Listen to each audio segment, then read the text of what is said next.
Hello everyone. So tonight, pupunta kami ng airport ni Mama kasi susunduin namin si Tita Esther at si Nika galing ng CDO. Bale, magsistay sila dito ng 5 days lang. Kakagaling lang nila ng Boracay. At ayan na nga sila, nakita na namin sila dito sa may gitna ng Bay 8 at Bay 7. At ayan sila, happy yarn. Bale, magdi-dinner muna kami bago kami umuwi para makapagpahinga na nga sila. At dito kami sa may Sendongs, sa Bayani Road magdi-dinner. Bale, ito pala yung menu nila. Paki-post na lang kung gusto niyo yung tingnan. At andyan na rin yung mga prices.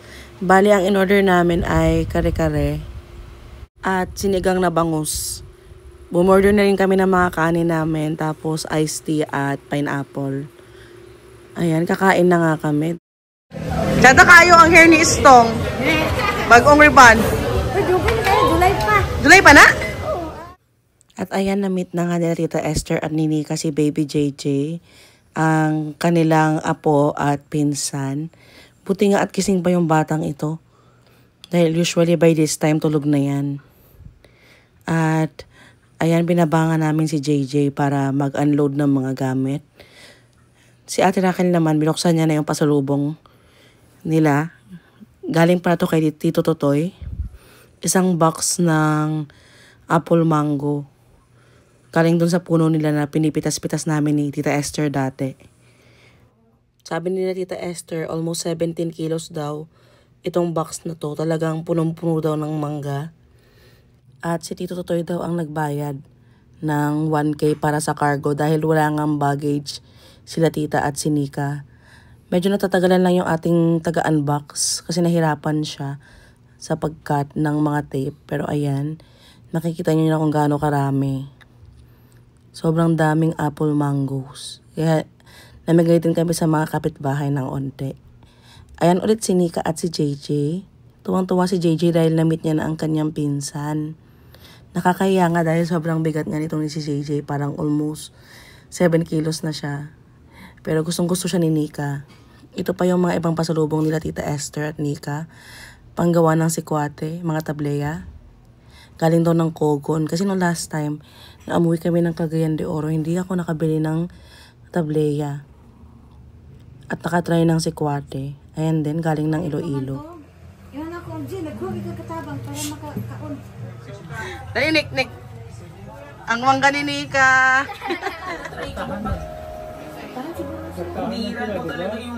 Wala man si Istong. Ayan, nag-midnight snack na nga sila ng mangga ni Jet at si Nika. Medyo. Morning. Ikaw, ba't di ka mauban? Ha? Jung ba? Jung. Doon naman sa sunod na dili ka sila yung sa ituan yan. Ayan si Papa. Ayaw talaga sumama. Kaya umalis na nga kami. Bale, pupunta kami ngayon sa Pilila Rizal para tingnan yung mga windmills. At napakaraming ang dragon fruit sa daanan. Sobrang favorite ko talaga yan. Pero mamaya na ako bibili. Sa Pilila na nga kami. Pero nagulat kami kasi biglang nawala ng signal yung globe dito sa may Pilila na area. Pero nakita namin tong parang view deck kaya huminto rin kami. 10 piso lang yung bayad per person. Kaya talagang nag-try na kami dito. Si Nika pala yung magre-register para sa aming 4. Ito nga pala yung mga places na pwede itong puntahan sa Pilila. At aakyat nga kami. Bale, may view deck pa rin daw sa 2nd floor. At ayan yung view. Maganda naman. Pero titignan din namin sa may 2nd floor nila kung mas maganda. Kaya aakyat kami. Hinasard ko lang si Montero dyan sa gilid. Dahil wala ngang designated parking area. Andito na nga kami sa may 2nd floor ng view deck.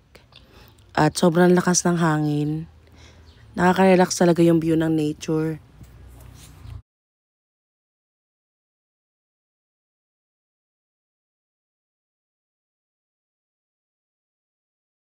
Pahinga lang kami saglit dito sa may mga upuan nila dahil kaya na pa nga kami sa loob ng sasakyan. Nag-relaxing lang din. At pabalik na nga kami para makadiretso na kami sa wind farm. At ito kaming apat. Tanaw na nga yung mga windmills dito. Bale, meron daw 20 plus windmills dito sa may Pilila. At ayan, may mga bilihan din ng mga prutas at kulay. Kaya si Mama huminto rin kasama sila Tita Esther at si Nika. Bale, bibili daw sila ng mga para sa bahay. Dahil si Papa nga mahilig talaga sa fruits. At ayan, tatawid na nga sila. Tinulungan pa sila ni ate. Nagdiretso na nga kami dito sa my view deck. At merong nag-guide sa amin na tig 100 pesos daw kasama na yung parking fee. Wala daw bayad sa kanya. At andito na kami sa may wind farm sa itaas. Ang dami mga fruit bearing trees dito. At pagkarating namin dito sa may view deck nila, na-overwhelm kami sa laki ng mga windmill.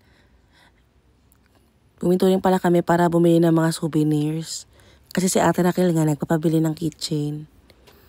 At andito nga kami. Bali yung prices nila asa 35 pesos pataas. Ito 35 isa. Yung kantong klaseng keychain at ref magnet. Kumuha ko ng 3. Meron din silang mga gantong klaseng style ng souvenirs. At ayan kaming 4 ulit sa may windmill. Hi vlog! Hi vlog! Papa, umunay na may hiwa ng ice cream. Ano ba pinakapay ni eh? Umili si Mami para si Daddy. Marami ang money. No more lonely, always happy. Ice cream yani. Gusto mo yung sa O mga pare, o mga mare, bili na kayo ng ice cream kung tinda. sayaw na sayaw! Kung bitin ka pa, Sayaw ba? huwag mo lang ubusin ang hawak mo nga pa. Makapili ka, mayamit ko. Si Estong saya. May mga otoy, may mga otay, bili na kayo ng ice cream kung tinda. Masarap ito, napaka-presko. Sorbetes ice cream made in the Philippines. Ang ice cream na to ay masustansya. Pagkaing tanghali o pang merenda. Kung nauhaw ka o kaya'y gutom, kumain ng ice cream ang ika'y mabusog. O mga pare, o mga mare, bili na kayo ng ice cream kung tinda. Pwedeng magdagdag kung bitin ka pa. Huwag mo lang ubusin ang hawak mo nga pa. Makapili ka, mayamit ko ice cream. May ube at matamis na tsokolate.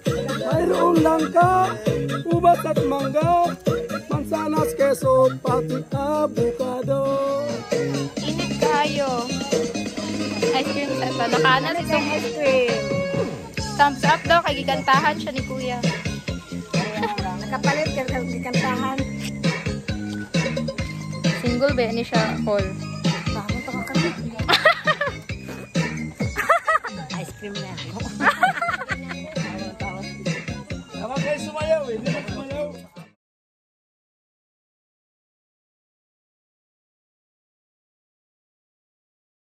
Bumalik na nga kami para mag-lunch. At ito kami sa may Lanay by Annabelle's. Huminto. Kasi maganda nga yung view. At ayan, may mga pastries sila at iba pang offerings. Naka-waiting list nga kami. Sabi 1 to 2 hours daw yung waiting time. Pero thankfully, nagkaroon ng available na table agad. Wala pang 30 minutes. At ito yung menu nila.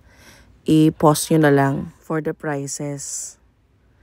Bale, ang naisipan naming orderin ay spaghetti, tapos isang 4 cheese pizza, at yung parang pansit nila, nalimutan ko yung name. Nakakatuwa nga kasi tanaw-tanaw pala dito yung mga windmill na pinuntahan namin kanina. At dumating na nga yung mga food namin. Kaya nag-lunch na kami dahil sobrang late na rin. Ito kaming 4 ulit sa may Lanay by Annabelle. At dahil nabusog nga kami ng sobra, naisipan din namin maglakad-lakad around the restaurant. At ayan, ang ganda ng mga tanawin dito, napakalamig nung hangin. Bago nga pala kami umuwi, bumili din ako ng dragon fruit at mayroon din silang kamukha ni Macchiato ditong tindera. Huminto rin ako para bumili ng coffee dito dahil malayo-layo nga yung aking idadrive pa uwi. Ayan na. Si Nika nga tulog na tulog dito sa likod. Talagang napagod sa kanyang Boracay trip nung isang araw. Ayan siya oh. Napaka-traffic nga dahil mayroon daw parada sa unahan. Kaya late na kami nakapunta dito sa May Tiangge. Pasarado na rin yung mga stores. Buti na lang may naabutan pa kami. Bale sila Tita Esther bumili daw ng mga kobre kama. Si Papa binilhan ko rin itong mga sleeveless na to. Tapos si Mama kumuha ng blouse. Maraming salamat sa panonood.